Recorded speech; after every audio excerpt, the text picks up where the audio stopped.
के बाद एक बार फिर आप सभी का बहुत स्वागत है। नमस्कार, मैं पारुल सिंह रुख करती हूं कुछ खास खबरों पर।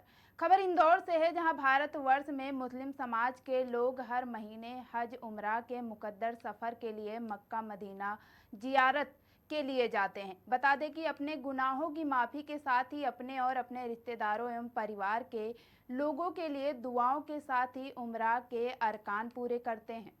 ऐसा ही एक प्रोग्राम इंदौर शहर के चंदन नगर में हुआ है, जहां से उमरा के मुकद्दर सफ़र के लिए अब्दुल रजाक साहब मंसूर गुंडो मंसूरी सहित मंसूर उमरा के लिए रवाना हुए हैं। इस अवसर पर सभी के लिए भोजन की व्यवस्था की गई है। साथ ही प्रोग्राम में मंसूर समाज और मुस्लिम समाज के सैकड़ों लोगों ने हिस्सा लिया है।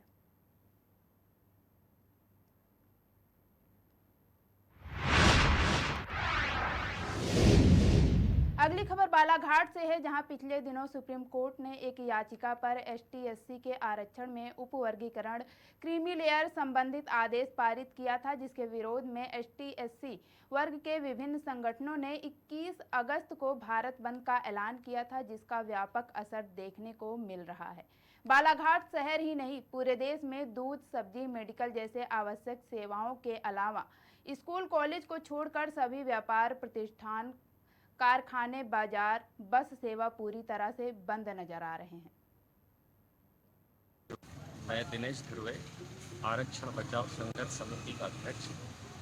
आज जो कार्यक्रम बालाघाट जिले में आरक्षण बचाओ, जो 1 अगस्त को सुप्रीम कोर्ट ने एक याचिका मीन्स उसका डिसीजन आया है, उसमें क्रीमी लेयर को लागू किया जाए, उसके विरोध में आज बालाघाट बंद किया गया और पूरे रैली बालाघाट ज़िले में आयोजित की गई और जनसभा जो है आम्बेडकर चौक में किया गया और महामहिम राष्ट्रपति के नाम पे वाया कलेक्टर ज्ञापन सौंपे हैं, जिससे आने वाले समय में जो सुप्रीम कोर्ट के आदेश हुए हैं उस पर प्रतिबंध लग सके। आज आरक्षण विरोध में बालाघाट बंद के दौरान जो समर्थन बालाघाट बंद को बालाघाट नगर के, बालाघाट जिले के सभी व्यापारियों ने जो समर्थन दिया है, ओबीसी समाज, एससी समाज, एसटी समाज, जिन जिन लोगों ने समर्थन दिया है उनको सबको बधाई, उनको सबको धन्यवाद। और जो लोग हमारे इस कार्यक्रम में रैली के रूप में उन्होंने बढ़ चढ़ कर भाग लिया है, उनको भी धन्यवाद, उनको सबको धन्यवाद, बधाई। मैं दिनेश ध्रुवे।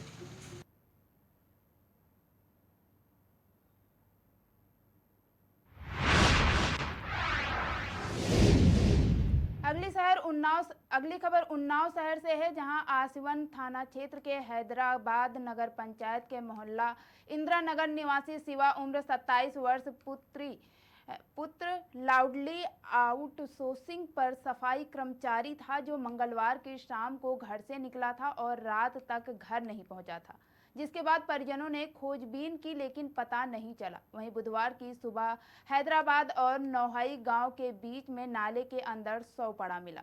शव को देख ग्रामीणों ने पुलिस को सूचना दी। मौके पर पहुंची पुलिस को शव को बाहर निकाला और पोस्टमार्टम के लिए भेज दिया।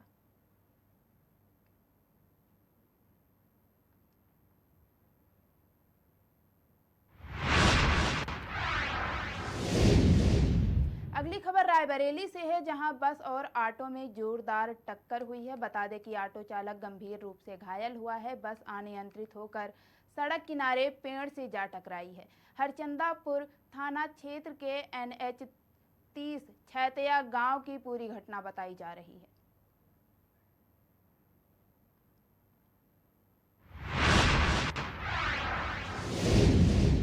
अगली खबर रायबरेली से है, जहां 2 ट्रेनों के बीच में फंसी महिला रेलवे ट्रक के बीच में गिरी है। बता दें कि रेलवे ट्रक के बीच में गिरकर महिला गंभीर रूप से घायल हुई है। वहीं सूचना पर पहुंची GRP ने घायल महिला को इलाज के लिए सामुदायिक स्वास्थ्य केंद्र बछरावा पहुंचाया है। महिला की हालत गंभीर होने पर डॉक्टरों ने उन्हें जिला अस्पताल रेफर किया है। बछरावा कस्बा स्थित रेलवे स्टेशन की पूरी घटना बताई जा रही है।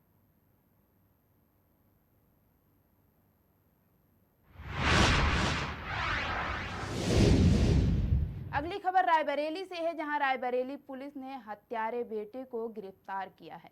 बता दें आरोपी बेटे ने पिता की पीट कर हत्या कर दी थी। हत्या में पुलिस आला कत्ल भी पुलिस ने बरामद किया है। आरोपी की पत्नी भी तहरीर पर पुलिस ने मुकदमा दर्ज किया है। सालोन कोतवाली पुलिस ने गिरफ्तारी की है।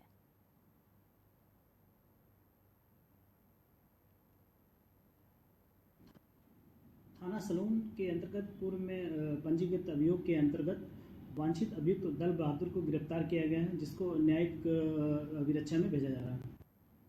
थाना सलोन के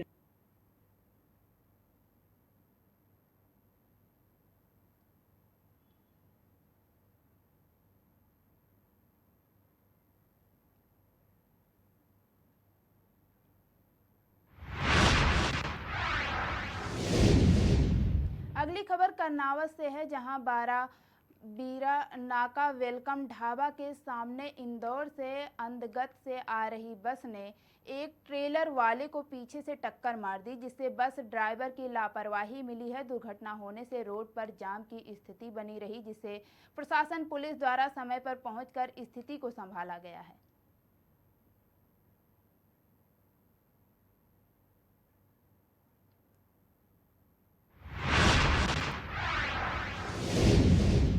अगली खबर बोकारो से है, जहां तेनुघाट उपकार में बंद धनबाद वासेपुर का रहने वाला कैदी 30 वर्षीय मोहम्मद औरंगजेब की इलाज के दौरान मौत हो गई है। मृतक कैदी को आज अनुमंडल अस्पताल तेनुघाट में बेहोश की हालत में भर्ती कराया गया था। कैदी की गंभीर स्थिति को देखते हुए उसे चिकित्सकों ने सदर अस्पताल बोकारो रेफर कर दिया है, लेकिन सदर अस्पताल के चिकित्सकों ने उसे जांच के बाद मृत घोषित कर दिया है। पोस्टमार्टम के बाद ही पता चल पाएगा कि आखिर कैदी की मौत किस वजह से हुई। बीमार बंदी अनुमंडल अस्पताल तेनुघाट में भर्ती थे। उसको इलाज के लिए हम लोग रेफर किया गया, जिसको लेकर के हम लोग बोकारो सदर अस्पताल आए। तो बंदी औरंगजेब अंसारी धनबाद का रहने वाला है। देखिए, ये जो हमारा जो कैदी था, इनका नाम था मोहम्मद औरंगजेब, जिनके पिता का नाम था साबिर शेख। ये जो हैं आपके हमारा जो तेनुघाट में जो उपकारा है, वहाँ पे ये बंदी के रूप में थे। आज सुबह में उनको लगभग 6:40 पे हमारा जो तेनुघाट का जो अनुमंडलीय अस्पताल है, वहाँ इनको बेहोशी की हालत में लाया गया था। तो वहाँ प्राथमिक उपचार करने के बाद डॉक्टरों ने वहाँ से बेहतर इलाज के लिए सदर अस्पताल बोकारो के लिए रेफ़र कर दिया गया था। लेकिन जब उस कैदी को जब हमारे इमरजेंसी के डॉक्टर्स ने देखा तो उनकी मृत्यु हो चुकी थी। आने का समय सुबह लगभग 9 से 9:30 के बीच का था। बीमारी का कोई पता नहीं, जिस तरह का इनका जो पेपर जो दिख रहा है उसके हिसाब से जो अनुमंडल अस्पताल का लिखा गया है, उसमें सिर्फ यही चीज़ सामने आ रही है कि वो लगभग सुबह में जब 6:40 में लाया गया, उससे पहले लगभग वो 6-7 घंटे से बेहोश थे। बीमार बंदी अनुमंडल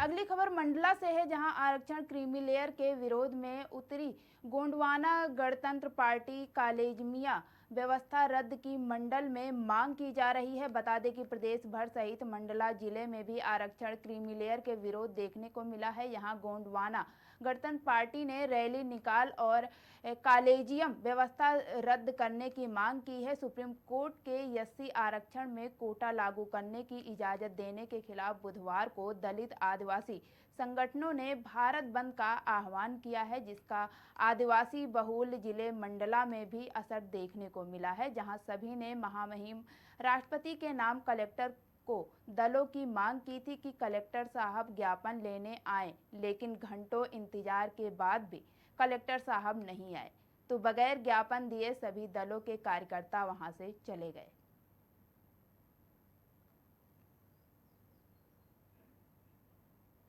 अध्यक्ष जी, आज मंडला बंद कौन कौन का समर्थन प्राप्त है और क्यों बंद की जरूरत पड़ी?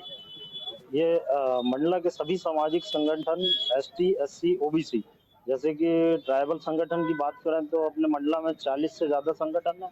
एससी संगठन है, बीएसपी है और लहरा समाज, झारिया समाज, ओबीसी महासभा, सभी ने समर्थन किया है इस बात का। और ये ज़रूरत इसलिए पड़ी कि पूरे राष्ट्रीय स्तर पे ये हमारे सीनियर्स ने एक इसका विरोध किया है। जो सुप्रीम कोर्ट का 1 अगस्त को जो एक निर्णय आया है वो एक्चुअली कहा जाए तो ये संवैधानिक प्रावधान जो आरक्षण का दिया गया है तो उस पे सभी सामाजिक संगठन को इस पे नाराजगी है, क्योंकि एक वर्ग को उपवर्ग में बांटना ये गलत है। वैसे भी हम देखें तो पूरे देश में 85% ST SC OBC है, पहले ही इतना बांट दिया गया है कि उससे लगता है सुप्रीम कोर्ट के निर्णय से कि इसमें जो सरकार है, केंद्र सरकार को ये करना चाहिए और ये संवैधानिक प्रावधान के उसमें आता नहीं है कि सुप्रीम कोर्ट निर्णय दे। वो एक तर्कसंगत है कि केंद्र सरकार को इसमें डिसीजन लेना चाहिए। उसी के तारतम्य में आज भारत बंद है और मंडला ने भी सभी व्यापारी बंधु और सभी संगठनों ने समर्थन किया है।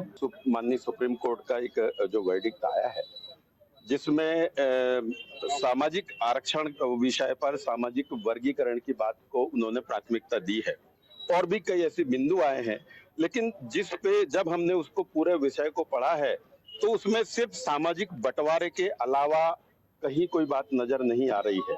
तो जब आरक्षण की व्यवस्था का पूरा पालन ही नहीं हुआ है, जब लागू किया गया है, लगातार नौकरियां खत्म हो रही हैं, प्राइवेट में आरक्षण के लिए कोई स्पेस नहीं है, जो बची कुछ 1-1.5% जो आरक्षण में जो नौकरियां मिल रही थी उसमें भी वर्ग आपस में करके लड़ा के एक प्रकार से एक राजनीतिक फायदा उसका उठा सकते थे।